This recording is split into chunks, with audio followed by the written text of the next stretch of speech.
Viva Tech 2021 is concerned, the innovators, not only from India, from other countries as well, they're also going to participate.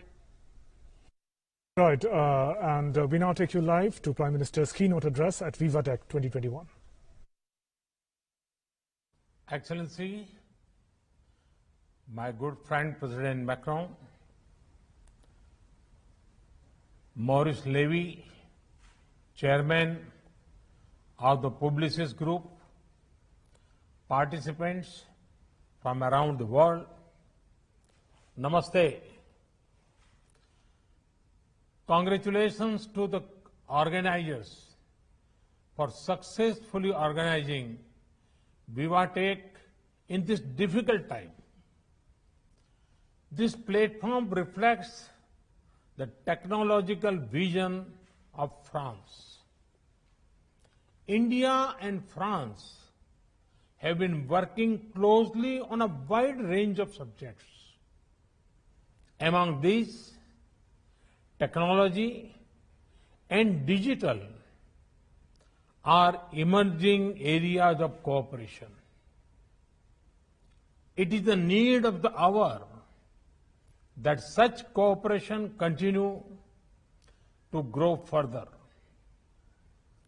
It will not only help our nations, but also the world at large. Many youngsters saw the French Open with great enthusiasm. One of India's tech companies, Infosys, provided tech support for the tournament. Likewise, the French company Atos is involved in project for making the fastest supercomputer in India. Whether it is France, Capgemini, or India TCS and Wipro, our IT talent is serving companies and citizens all over the world. Friends, I believe where convention fails, innovation can help. This has been seen during the COVID-19 global pandemic, which is the biggest disruption of our age.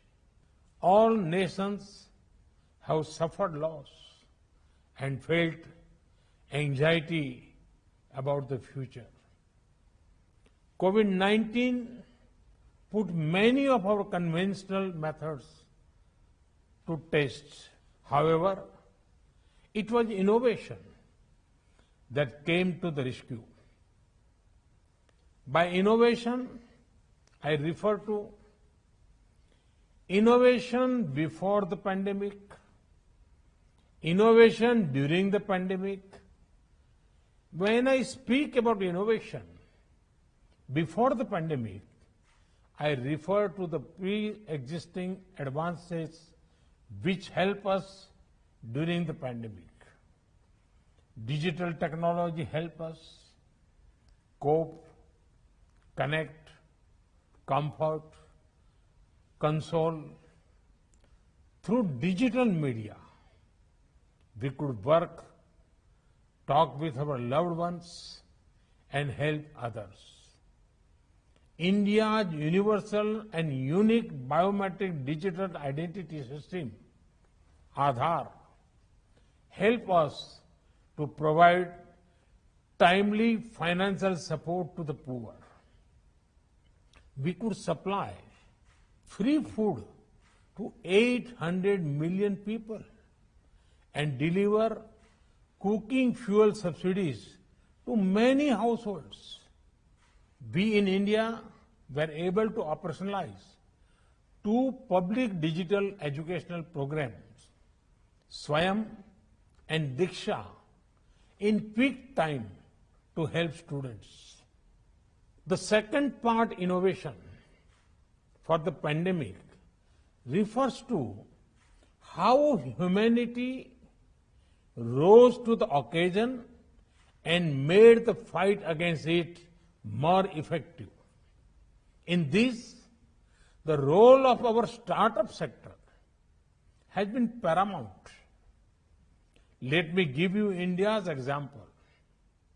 When the pandemic hit our shores, we had inadequate testing capacities and shortage of masks, PPE, ventilators, and other such equipment.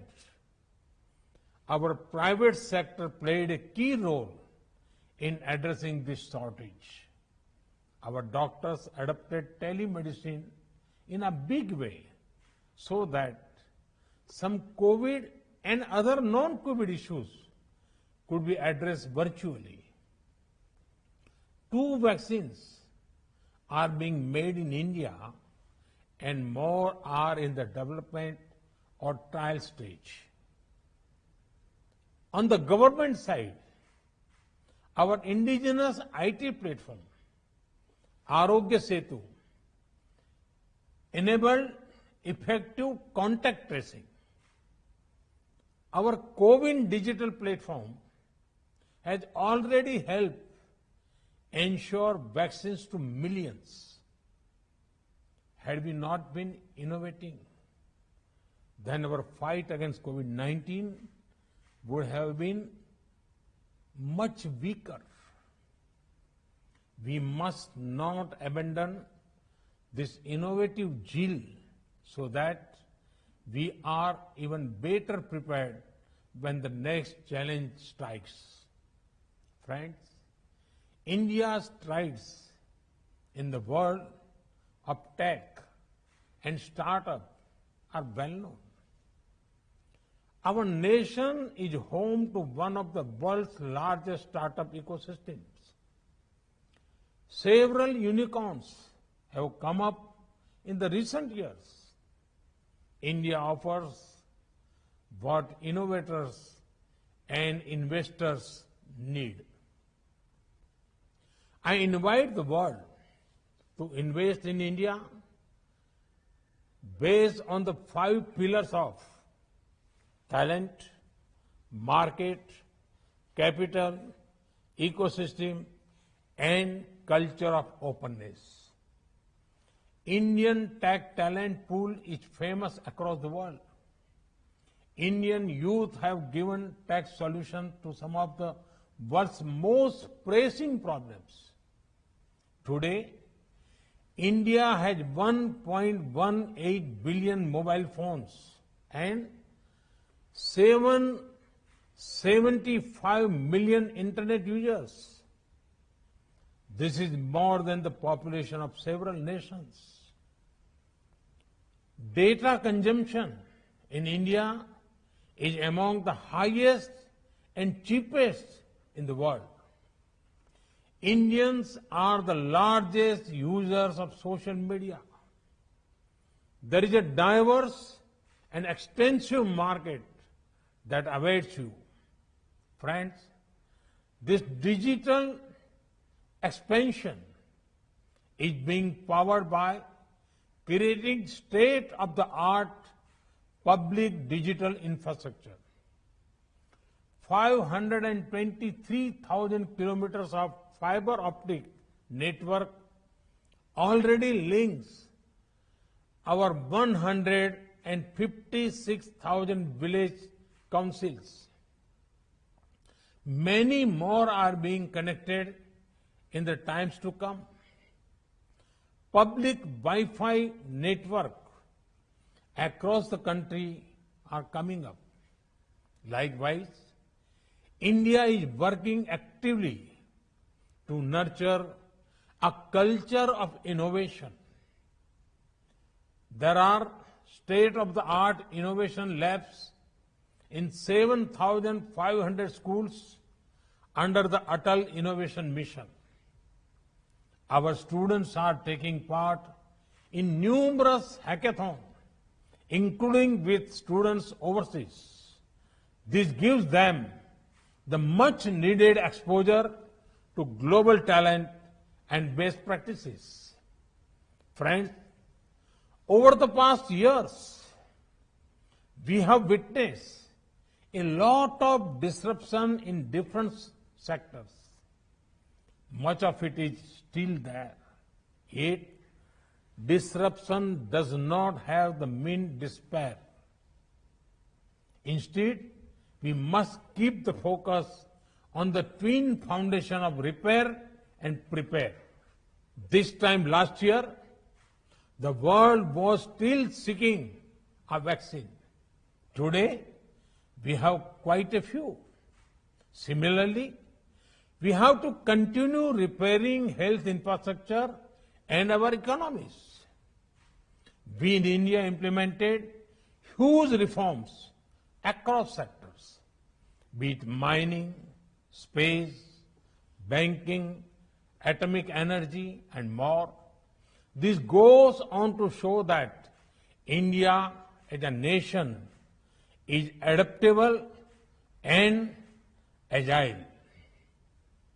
Even in the middle of the pandemic, and when I say prepare, I mean insulating our planet against the next pandemic, ensuring we focus on sustainable lifestyle that stop ecological degradation, strengthening cooperation in furthering research as well as innovation. Friends, the challenges our planet faces can only be overcome with a collective spirit and a human-centric approach. For this, I call upon the startup community to take the lead. The startup space is dominated by youngsters. These are people free from the baggage of the past. They are best placed to power global transformation.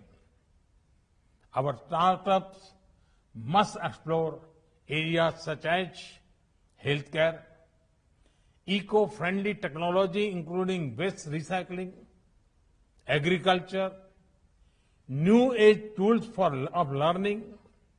Friends, as an open society and economy, as a nation committed to the international system, partnership matters to India.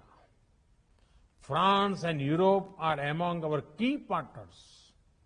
In my conversations with President Macron, in my summit with EU leaders, in Porto in May, digital partnership from startups to quantum computing emerged as a key priority. History has shown that leadership in new technology drives economic strength, jobs, and prosperity. But our partnership must also serve a larger purpose in service of humanity. This pandemic is not only a test of our resilience, but also of our imagination. It is a chance to build a more inclusive, caring and sustainable future for all. Like President Macron, I have faith in the power of science and the possibilities of innovation to help us achieve that future. Thank you. Thank you very much.